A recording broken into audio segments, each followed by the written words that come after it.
Bonjour et bon dimanche sur Génération Télévision, c'est l'heure de votre TV 168 de la semaine.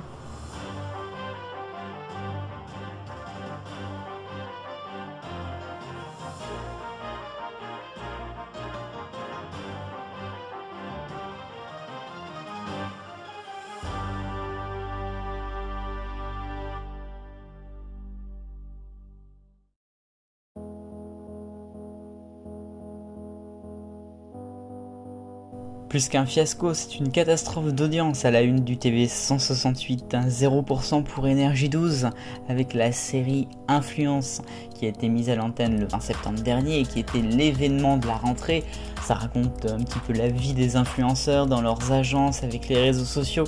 Quelque chose qui donc va toucher les jeunes et qui n'est pas totalement différent de l'univers des anges, même si évidemment c'est quelque chose d'autre, hein. On est sur une télé-réalité et là c'était une série, mais on était sur quelque chose qui pouvait marcher, sauf que c'est un fiasco, c'est une catastrophe, il n'y a rien à dire d'autre.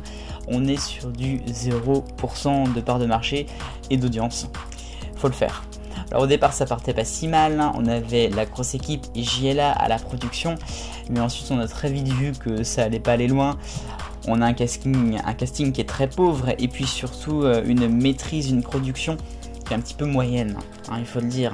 Quand on sait pas faire à Énergie. Malheureusement ils n'ont pas réussi, et voilà, la série est déprogrammée, c'est l'info de la semaine. 3 semaines et c'est fini, il y aura juste un déstockage des 50 épisodes restants, et oui, le samedi matin.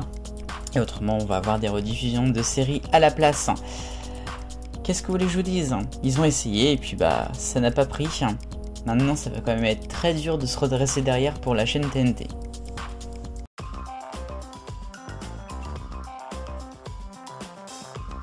Le rayon actu, et on commence avec un grand champion, le plus grand des champions dans notre pays, Bruno, des 12 coups de midi, qui a été éliminé avec 252 participations et 1 26 107 €. C'est pas mal quand même.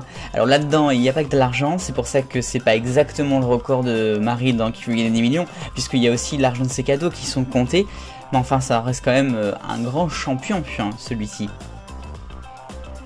On part sur France 2 maintenant avec Oli de Big Flo et Oli. C'est bizarre de prendre un duo et de parler que d'une seule personne, mais donc on parle bien d'Oli, puisqu'il va partir en terre inconnue. Il est parti en terre inconnue avec Raphaël de Casabianca. C'est donc le prochain invité de l'émission qui sera diffusé sur France 2. On verra bien ce que ça va donner, mais ça fait quand même bientôt 2 ans qu'on attend le retour de Rendez-vous en terre inconnue, avec le Covid bien sûr. Et puis on termine avec une info de TF1, y aurait-il des pactes financiers à Koh-Lanta entre les candidats, que ça soit avant ou que ça soit pendant l'émission? C'est Mohamed, un aventurier de 2005, qui a dit chez Cyril Hanouna cette semaine qu'il y avait eu un pacte, notamment entre Clémence Koumba et lui, lors de la finale 2005. Ça pose quand même beaucoup de questions sur beaucoup de choses à Koh-Lanta. Apparemment Adventureland Productions n'était pas au courant.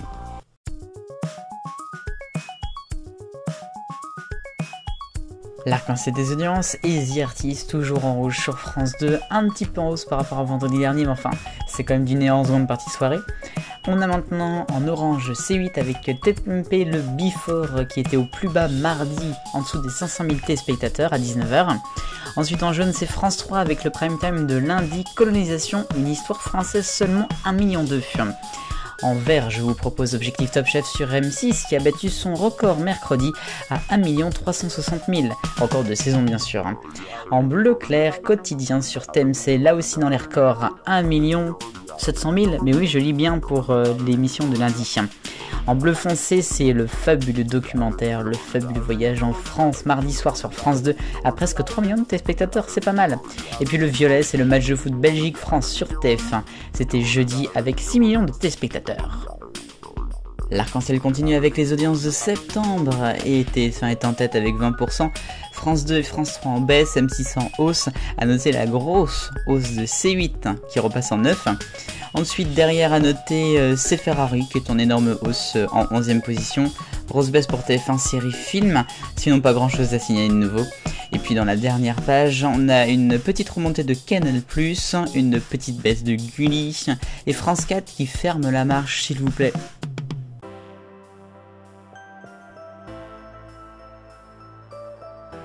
Un petit focus sur Eurovision, notez bien la date du samedi 14 mai 2022 puisque ça sera le jour de l'Eurovision adulte en Italie, ceux qu'on gagné l'année dernière, et on a appris hier midi le nom de la ville qui va accueillir le show.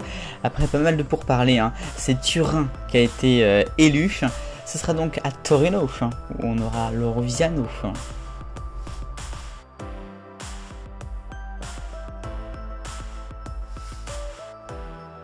Les têtes blondes, un petit focus avec un avis à tous les fans de Goldorak et des dessins animés des années 80-90 puisque Oku sur France Télévisions veut faire des heureux. Ils vont rediffuser la série culte Goldorak sur la télévision et sur leur plateforme. Alors la plateforme, ça sera à partir du vendredi 22 octobre, il y aura 37 premiers épisodes et le vendredi suivant les 37 autres. Et puis autrement, vous aurez du lundi au vendredi à 19h Goldorak sur France 4. Incroyable, non? Et puis le dimanche, ça sera à 19h25. À venir, il n'y aura pas que le Goldorak, on parle aussi de Jess et les Conquérants de la Lumière.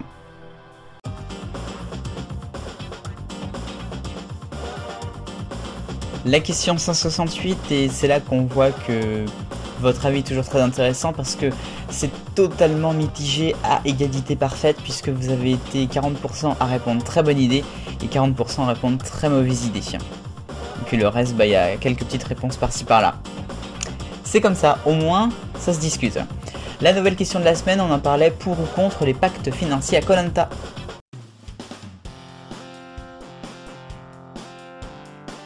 Allez, l'agenda pour terminer de la télévision et deux rendez-vous aujourd'hui. Ce dimanche sur France 2 à 17h40, c'est la nouvelle émission de Dr Michel Simès, Vitamine C, qui remplace l'antidote. En prime time sur M6 et ça risque d'être un événement. C'est la finale de la Ligue des Nations de football, la nouvelle compétition Espagne face à France. Et puis samedi sur TF1, ce sera la demi-finale de The Voice All Star, la saison anniversaire pour fêter les 10 ans du programme en France. 10 ans, ce sera officiellement en 2012, fin 2022 quoi. Ainsi va la télévision ce dimanche. Merci d'avoir regardé le TV 168. Si ça vous a plu, n'hésitez pas à commenter, comme chaque semaine. Et moi, je vous retrouve mardi pour les têtes blondes, bien sûr. Bonne journée. Vive le bonheur, on est tous des millions de copains. Salut!